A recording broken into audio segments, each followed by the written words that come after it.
¡Ay, no, por favor! Grita una madre entre lágrimas y escándalo. No se lleven a mi muchachito. Con Ricardito no se metan. Suelten a mi bebé. ¿Su bebé?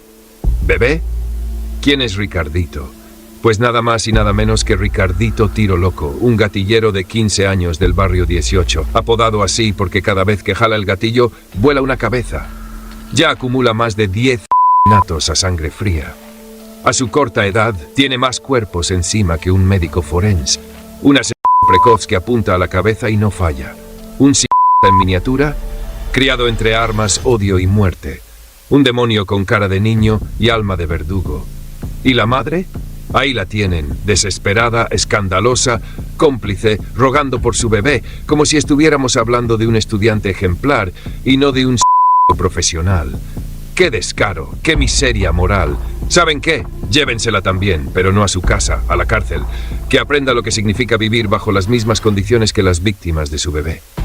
Que vea lo que se siente cuando el miedo se apodera de tu vida por culpa de la crash, como Ricardito, y madres que los paren y los aplauden. Ya basta de proteger al monstruo y crucificar a la sociedad. Aquí no hay espacio para lágrimas de cocodrilo. Aquí solo hay justicia, y esta vez la justicia no viene con pañales, viene con esposas.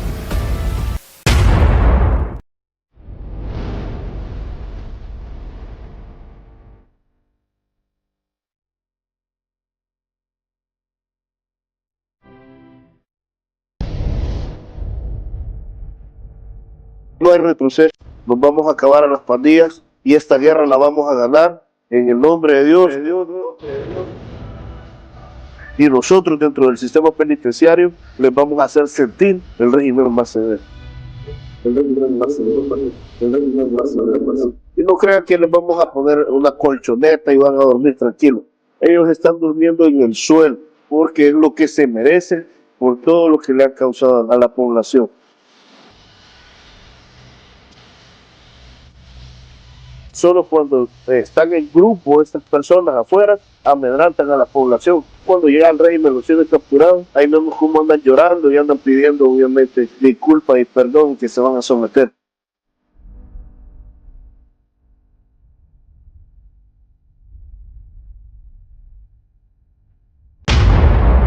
Cayeron como lo que siempre fueron, criminales armados hasta los dientes.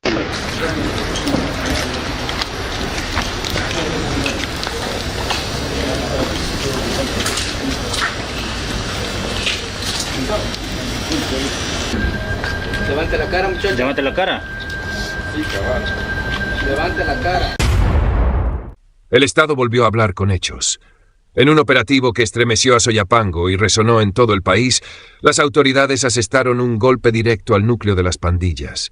Roberto López, alias el Cuajinais, y su pareja sentimental Sara Ruano, conocida como La Chele, fueron finalmente capturados. Durante años sembraron miedo, se creyeron intocables y caminaron bajo la sombra del terror que ellos mismos impusieron. Hoy, esa historia llegó a su fin.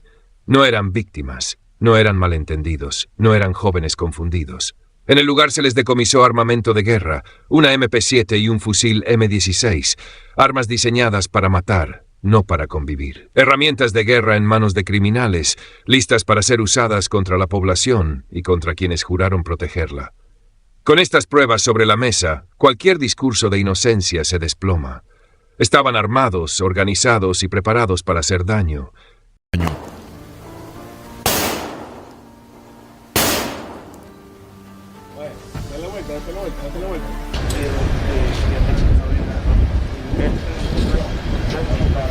La captura fue quirúrgica, precisa, letal para la estructura criminal. La Policía Nacional Civil, en coordinación con la Fuerza Armada, ejecutó el operativo como parte de la estrategia de seguridad impulsada por el presidente Nayib Bukele. Sin caos, sin improvisaciones y sin margen de escape, ambos fueron sacados de circulación, exactamente donde la ley dicta que deben estar. Arrodillados, bajo custodia y frente a las cámaras, la imagen recorrió el país y el mundo. No fue espectáculo, fue símbolo, un mensaje claro y directo. Quien desafía al Estado termina así. López, frío y en silencio, parecía haber entendido que su carrera criminal había terminado. Ruano, en cambio, mostró miedo, súplicas y desesperación. El arrepentimiento llegó tarde, como siempre ocurre cuando el crimen deja de proteger. Pero la ofensiva no se detuvo ahí. Otra pieza cayó. Una mujer que no portaba tatuajes ni rondaba las esquinas, pero que, según las investigaciones, cumplía un rol clave dentro de la maquinaria criminal. Madre de un pandillero, presuntamente administraba el cobro de la temida renta, el dinero arrancado a comerciantes y transportistas bajo amenazas. La PNC llegó con orden judicial en mano, dejando claro que no fue una captura al azar, sino el resultado de seguimientos, pruebas y trabajo de inteligencia.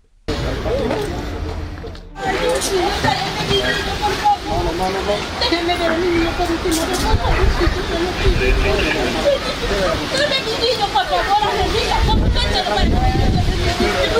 ay, no, Dios mío, ¿por qué, Señor? ¿Por qué a mí?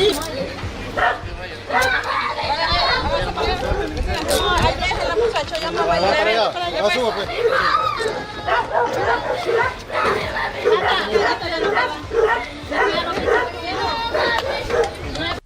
Ahora será la justicia la que hable. El mensaje es incómodo, pero necesario. Las pandillas no operan solas. Se sostienen gracias a redes familiares y logísticas donde incluso quienes aparentan una vida normal terminan siendo engranajes del crimen.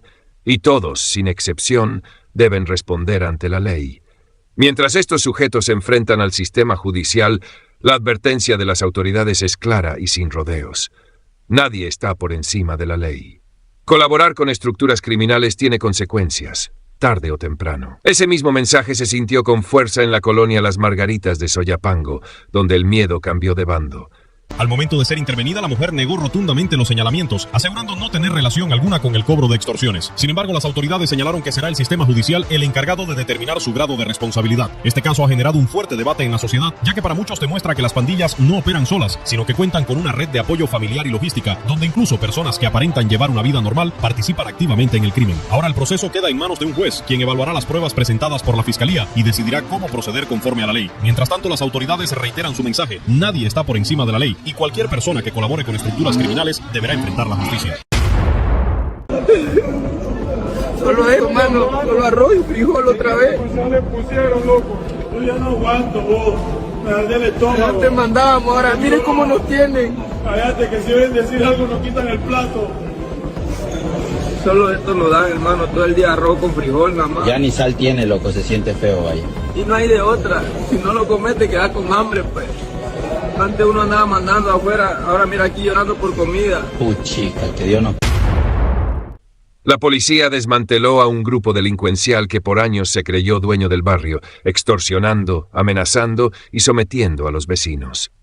En la cancha de la comunidad, los detenidos fueron presentados uno a uno, expuestos ante una población cansada de vivir arrodillada.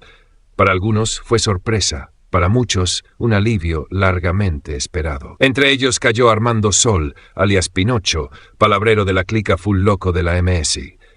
No era un simple nombre, coordinaba extorsiones, movía dinero y controlaba territorio como si fuera suyo.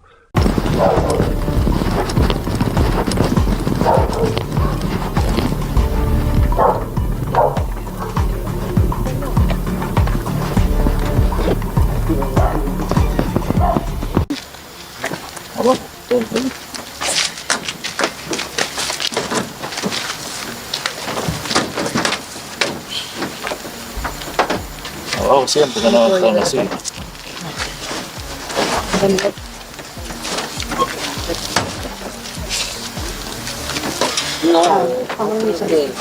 Mi hermano, cuídame.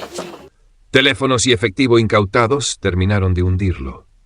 También cayó su pareja, una de esas que se creen intocables por andar al lado del crimen, pero que, según las autoridades, participaba activamente en las fechorías. Las investigaciones revelaron hasta dónde llegó su desesperación. Meses escondidos como ratas, en cuevas y túneles improvisados, creyendo que la oscuridad los protegería.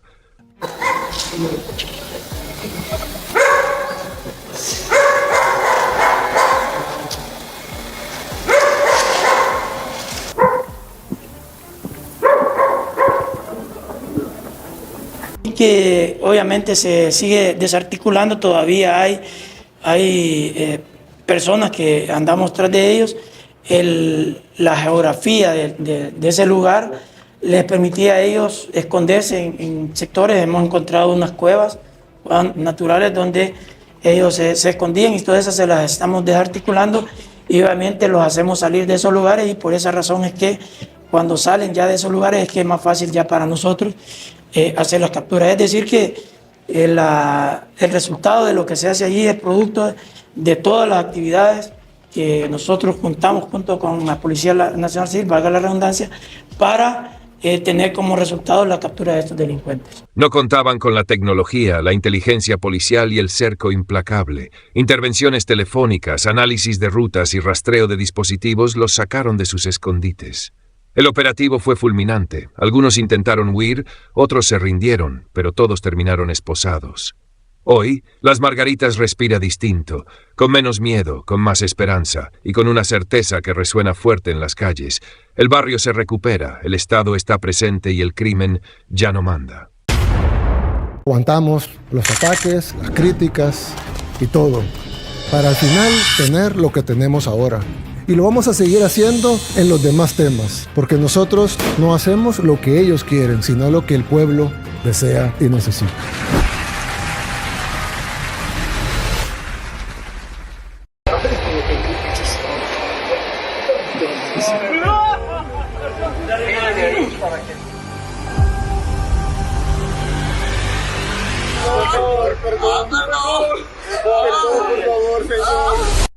¡No, por favor! Ese es el chillido desgarrador que se escucha entre los fríos y blindados barrotes del Secot. El autor del lamento, nada más y nada menos que uno de los machitos más temidos del barrio 18, el que fuera terror del vecindario, el que mandaba a matar con un gesto de ceja, hoy suplica como corderito asustado.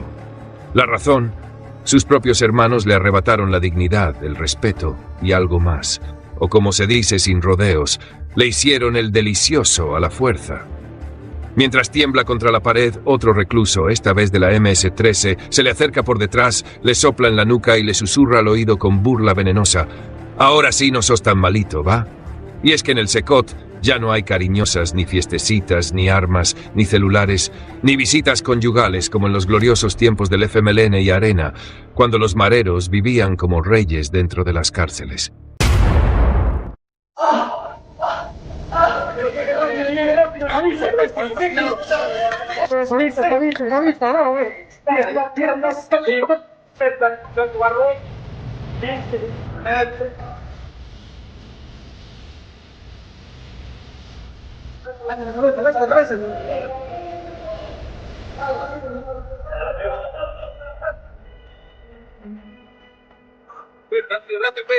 ¡Rápido!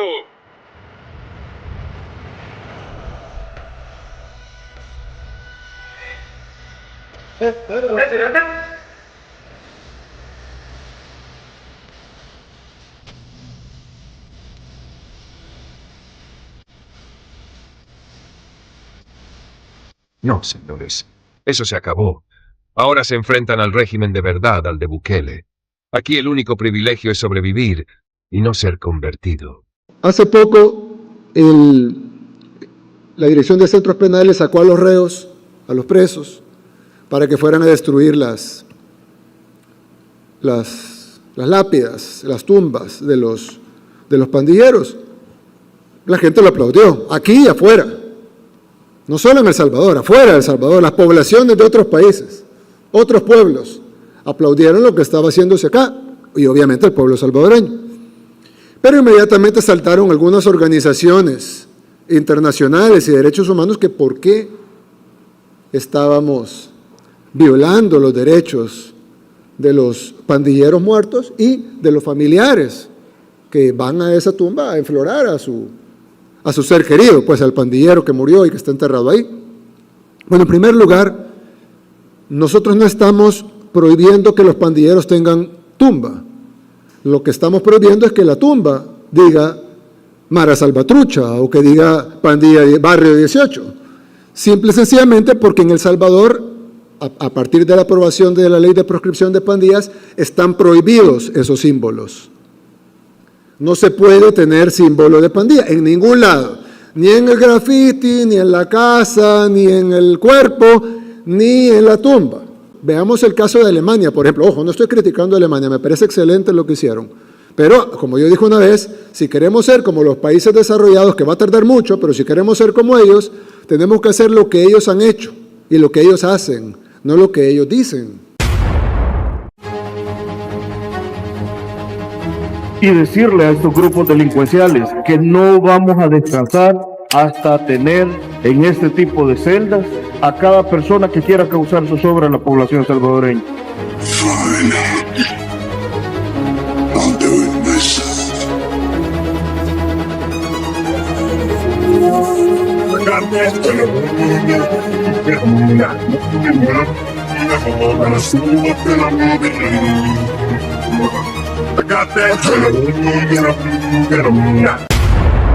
Mientras Ilopango duerme por fin en paz, las ONG protestan desde oficinas con aire acondicionado.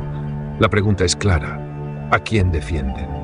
El 21 de julio de 2025, Nayib Bukele ordenó una operación quirúrgica sin precedentes. Más de 2.000 soldados y policías cercaron Ilopango, una de las últimas madrigueras del crimen. Inteligencia del Estado había detectado movimientos sospechosos. Las pandillas intentaban reorganizarse. La respuesta fue fulminante. Ningún pandillero escapó. La población por primera vez respiró alivio. Ahora podemos salir de noche, dicen con lágrimas los vecinos. El presidente de El Salvador, Nayib Bukele, ordenó el fin de semana el despliegue de 2.000 militares y policías en una comunidad de Ilopango, en la periferia este de la capital. El operativo forma parte de la guerra contra las pandillas que emprendió el mandatario y por la cual declaró al país bajo un régimen de excepción que permite detenciones sin orden judicial. Según Bukele, en esta comunidad algunos pandilleros han intentado regresar y reorganizarse. La ofensiva del gobierno contra las pandillas redujo a mínimos históricos los homicidios en el país y hace que Bukele tenga una gran popularidad. Pero el régimen de excepción es fuertemente criticado por organismos defensores de derechos humanos porque no se aplica el debido proceso. La polémica internacional y los derechos de quién.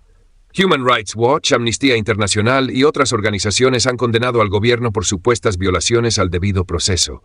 Acusan arrestos injustificados, torturas y represión. Pero aquí la pregunta no es jurídica, es moral. ¿Dónde estaban esas voces cuando las pandillas asesinaban niños? ¿Por qué no levantaron la voz cuando las maras enterraban mujeres en fosas clandestinas? Sí, se han liberado 8.000 personas por falta de pruebas, pero bajo supervisión. Porque Bukele lo dejó claro, no habrá espacio para el error ni para el crimen disfrazado de víctima.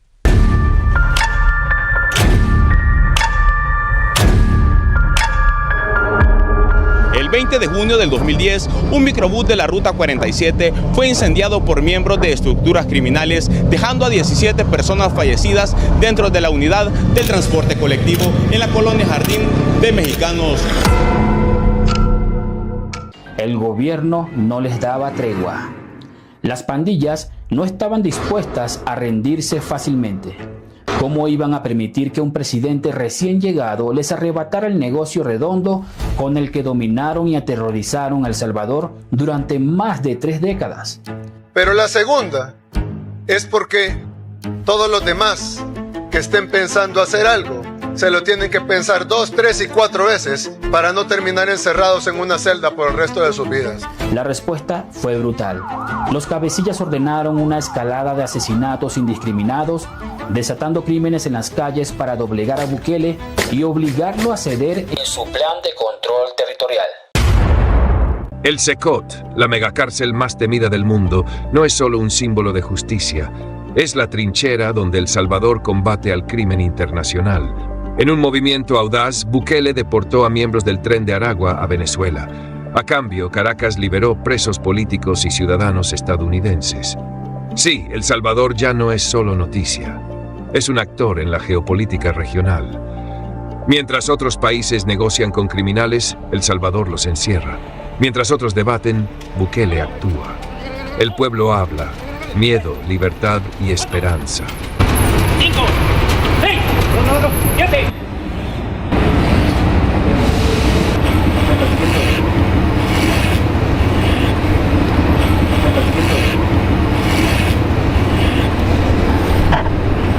Dale, máquina.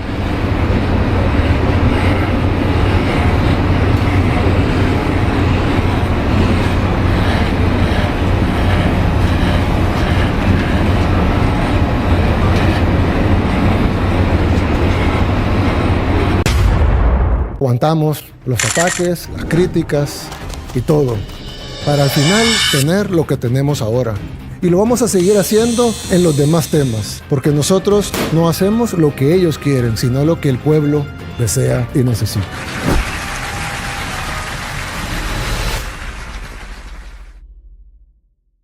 Una mujer, ahogada en un tsunami de lágrimas tardías, se lanza desesperada contra el autobús que traslada a su angelito directo al Secot. Las cámaras captan el espectáculo. ¡Eduardo! ¿A dónde vas? ¿Para dónde vas? ¿Para dónde vas?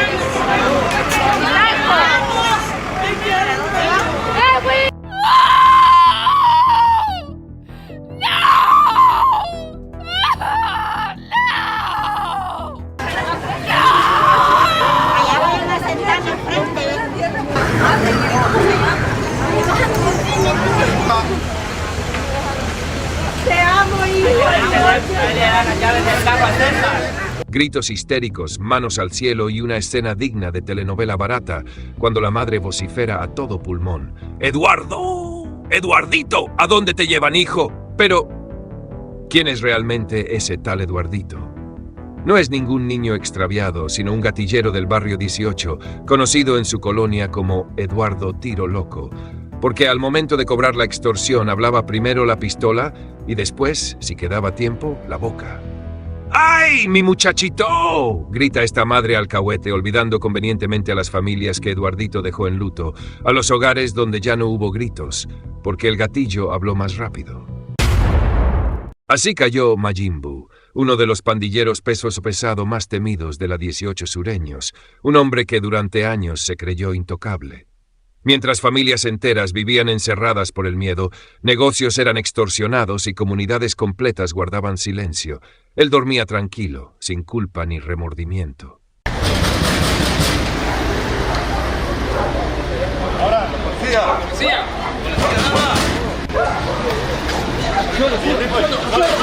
Suelo. Mano de la cabeza. Pecho al suelo. Ahí, Mano al cuello, pues. No era un pandillero cualquiera. Era un líder activo, con control territorial, redes de extorsión bien organizadas y autoridad criminal en los barrios más golpeados de San Salvador.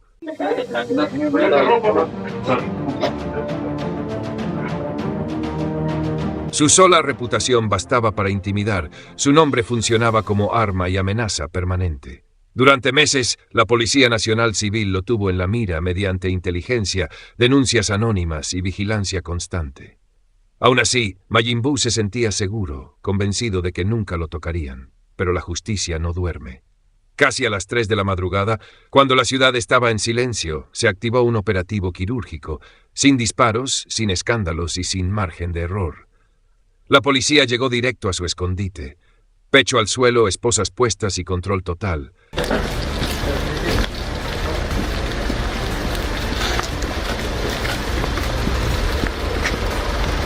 No hubo resistencia, no hubo escape. En segundos, el mito del peso pesado se vino abajo. El descaro quedó expuesto cuando, durante el registro, las autoridades encontraron $5,000 en efectivo y él intentó justificarlo con una excusa absurda, que se los había enviado una tía desde Estados Unidos. Ni las mentiras ni las lágrimas lo salvaron. ¿A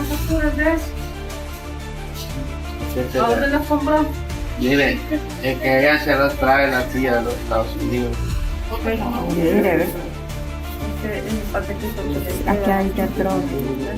El traslado fue inmediato al Secot, un lugar donde ya no manda, no extorsiona y no impone terror.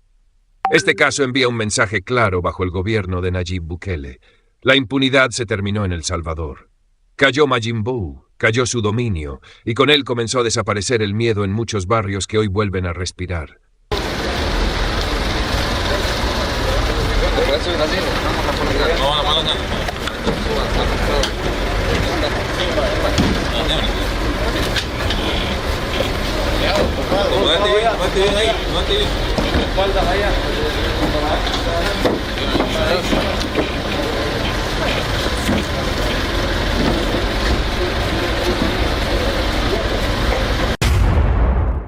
Mientras el monstruo dormía, la justicia llegó. Convencido de que se había burlado del Estado, de que su nombre seguía imponiendo miedo y de que su territorio era intocable, la madrugada lo sorprendió sin salida. Mientras Santa Ana dormía, el país despertaba. Cientos de agentes de la PNC, soldados de la Fuerza Armada y comandos tácticos cerraron zonas que durante décadas fueron dominio absoluto de la pandilla 18.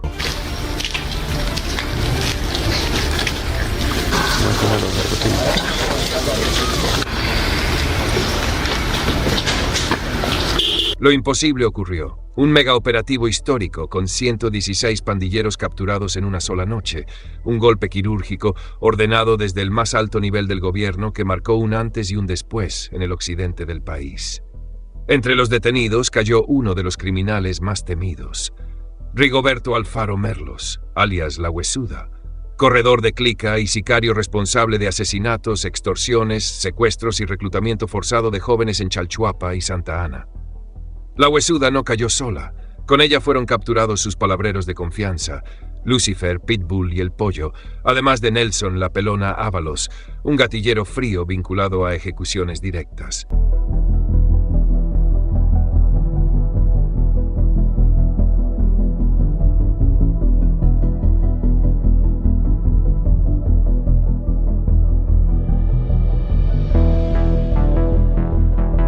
Armas, droga, teléfonos y libretas de extorsión fueron incautadas, dejando al descubierto toda la estructura criminal que por años sembró terror.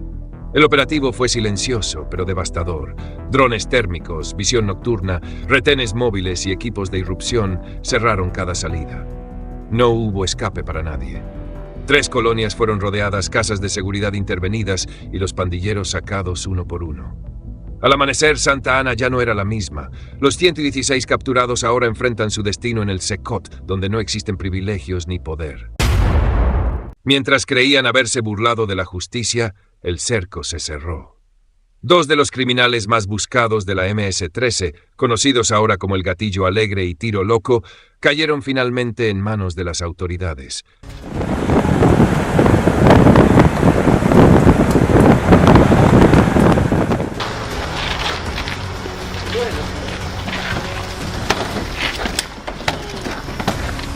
Durante años lideraron un grupo armado que sembró terror en las zonas rurales del departamento de Cabañas, moviéndose entre cantones, veredas y cerros, convencidos de que el monte los protegería.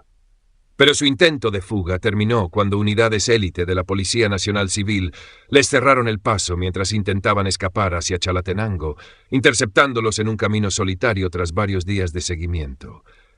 Esta captura fue solo el inicio de una respuesta estatal sin precedentes.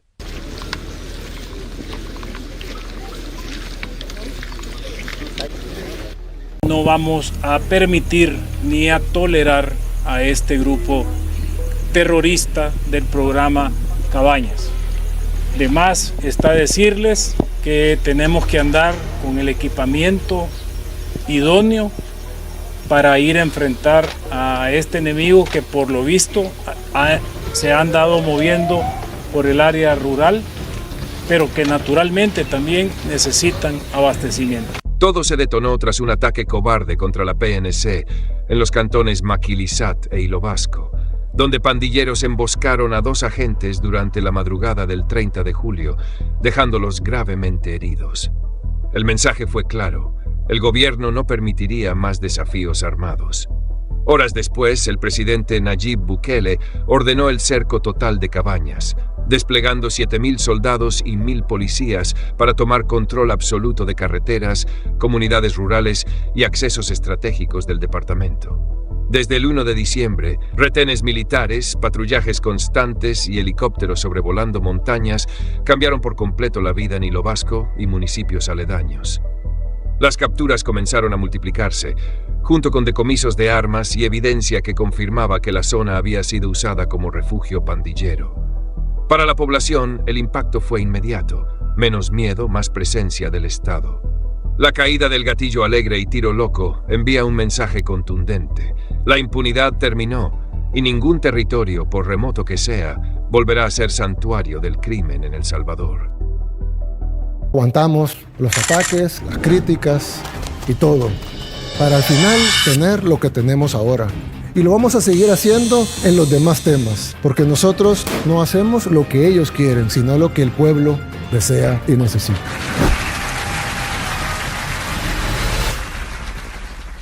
A simple vista, no levantaba sospechas. Parecía una persona común, alguien más entre miles, sin antecedentes visibles ni señales claras de estar vinculada al crimen. Una fachada cuidadosamente construida. Pero como suele ocurrir, la verdad siempre encuentra la forma de salir a la luz. Y fue ella misma quien terminó derrumbando su propia máscara. Las investigaciones revelaron lo impensable. Detrás de esa imagen normal se ocultaba una conexión directa con estructuras pandilleriles. No fue un rumor ni una acusación sin fundamento. La prueba quedó expuesta ante todos. En redes sociales comenzó a circular un video como pólvora. Allí aparecía presumiendo su vínculo con la pandilla, haciendo señas, hablando con orgullo y exhibiendo una seguridad que solo tiene quien se cree intocable. El clip se volvió viral en cuestión de horas. La ciudadanía reaccionó de inmediato. Vecinos y usuarios que la reconocieron no dudaron en alertar a la Policía Nacional Civil. Lo que comenzó como una exhibición imprudente terminó convirtiéndose en la pieza clave de su caída. Con denuncias ciudadanas y evidencia digital en mano, las autoridades confirmaron lo que ya seguían de cerca. La ubicación fue precisa, la intervención contundente. No hubo dudas, no era una confusión ni una cacería mediática. Era el resultado de pruebas claras donde la misma implicada se incriminó frente a una cámara. Pero la jornada no terminó ahí. Ese mismo día, la colonia 10 de octubre fue escenario de otro operativo de alto impacto. Entre los capturados figuraba Juana Ríos, alias La Hermana, un apodo que escondía una peligrosa doble vida. Ante la comunidad se presentaba como una mujer religiosa, activa en la iglesia, alguien en quien confiar. Pero detrás de esa imagen piadosa se movía una pieza clave del engranaje criminal. Según las investigaciones, utilizaba esa fachada para apoyar directamente a pandilleros. Escondía armas, resguardaba objetos ilícitos, almacenaba teléfonos y servía como mensajera entre miembros del grupo. Todo bajo el manto de confianza que la comunidad le había otorgado. Discreta, silenciosa y peligrosa. El operativo fue amplio y meticulosamente planificado. Semanas de seguimiento, inteligencia y coordinación permitieron capturas simultáneas en distintos puntos de la colonia. Algunos detenidos intentaron negar vínculos, otros fingieron desconocimiento. Pero las excusas se desmoronaron frente a órdenes de captura respaldadas por pruebas sólidas. Unidades de inteligencia, equipos tácticos y agentes de investigación cerraron cada salida. Hubo allanamientos, registros y cercos estratégicos. El resultado fue claro, la caída de personas que durante meses se habían sentido protegidas por el miedo que imponían.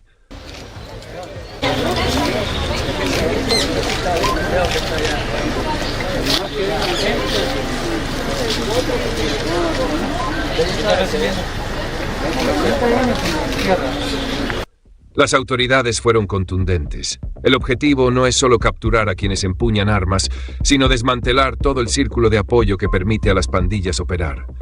Colaboradores, encubridores y cobradores de extorsión también forman parte del engranaje criminal. La colonia 10 de octubre, históricamente golpeada por estas estructuras, empezó a sentir el cambio.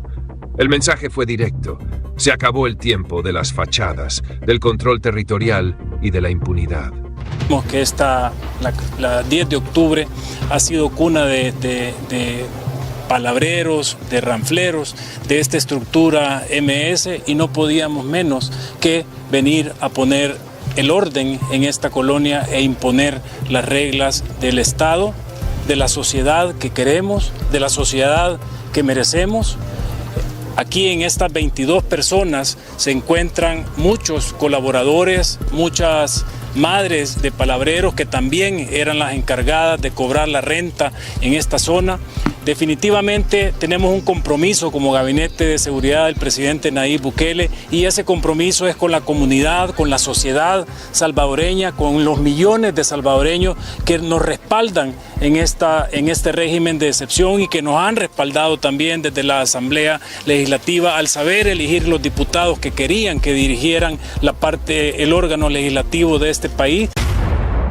Y el golpe continuó. Las autoridades de la División contra el Crimen Organizado confirmaron un nuevo avance contra la pandilla Mara Mau Mau, una estructura conocida por operar en silencio, pero con violencia implacable. Entre los capturados figuraba Pedro González, alias el Osito Dormilón, señalado como uno de los mandos medios más activos del grupo en el oriente del país. Su estrategia no era intimidar abiertamente, sino desaparecer entre la gente. Se camuflaba como vendedor informal o mototaxista, mezclándose con la rutina diaria. De complexión robusta, bien alimentado y cubierto de tatuajes propios de la Mau Mau, ocultos bajo ropa holgada, aprovechaba su apariencia inofensiva y su apodo casi caricaturesco para engañar a todos. Pero detrás de esa fachada se escondía un operador clave.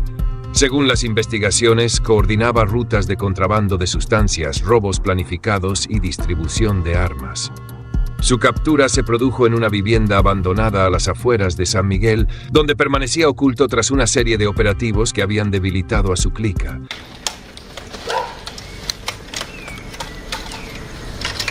Al momento del arresto intentó huir, pero fue reducido por unidades tácticas.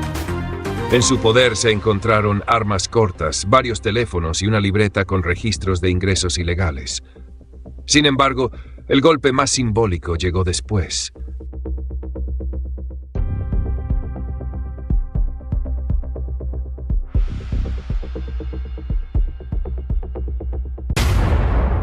En otro operativo fue capturada la Jaina del Campo, conocida dentro de la estructura como la Luchona, una de las operadoras más buscadas de la Mau Mau. La policía ingresó a la vivienda con orden judicial.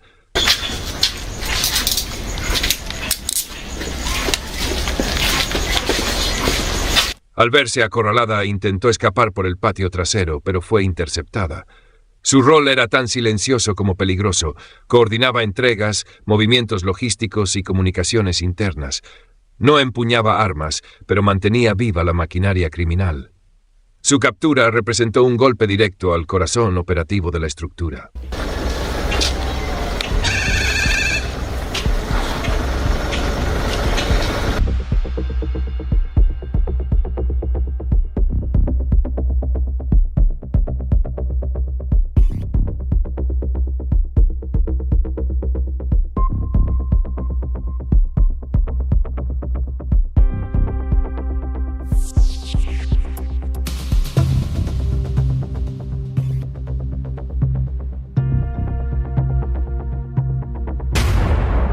La jornada se extendió hasta Ilopango y Soyapango. En la colonia Sima San Bartolomé, agentes sorprendieron a Denis Guzmán, alias Dulce de Leche, justo cuando presuntamente realizaba una venta de sustancias. No hubo tiempo de reacción. Evidencia en mano, esposas colocadas y traslado inmediato. Horas después, en Soyapango, cayó alias Gato Volador, presunto integrante de una estructura criminal. Fue sacado de su vivienda sin previo aviso mientras los equipos tácticos avanzaban casa por casa, revisando camas, muebles, patios, árboles, techos y accesos improvisados. Todo se ejecutó en silencio, evitando alertas y fugas. Al caer la noche, más de 20 personas fueron presentadas ante los medios.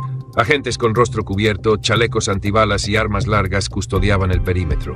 El mensaje era inequívoco. Ya no hay disfraces, ni fachadas, ni luchonas, ni ositos que puedan esconder el engranaje criminal. Y fue entonces cuando surgió el dato que encendió la polémica. Según las autoridades, algunos detenidos afirmaron haberse convertido al cristianismo tras su captura, presuntamente para evitar ser enviados a centros penitenciarios de máxima seguridad. Entre expresiones como «Gloria a Dios», la respuesta fue clara. La fe no borra antecedentes ni detiene la aplicación de la ley. Estos operativos no son hechos aislados, son el reflejo de una política de seguridad que decidió dejar atrás la improvisación y enfrentar al crimen sin titubeos. Bajo el liderazgo del presidente Nayib Bukele, el Estado retomó el control de los territorios, rompió redes que antes parecían intocables y devolvió la tranquilidad a comunidades que durante años vivieron bajo el miedo. Hoy, los resultados hablan por sí solos. Y la pregunta queda abierta. ¿Crees que este rumbo en materia de seguridad debe mantenerse y fortalecerse aún más? ¿Hasta dónde puede llegar un país cuando el Estado decide imponer la ley sin excusas? Aguantamos los ataques, las críticas y todo. para al final tener lo que tenemos ahora. Y lo vamos a seguir haciendo en los demás temas, porque nosotros no hacemos lo que ellos quieren, sino lo que el pueblo desea y necesita.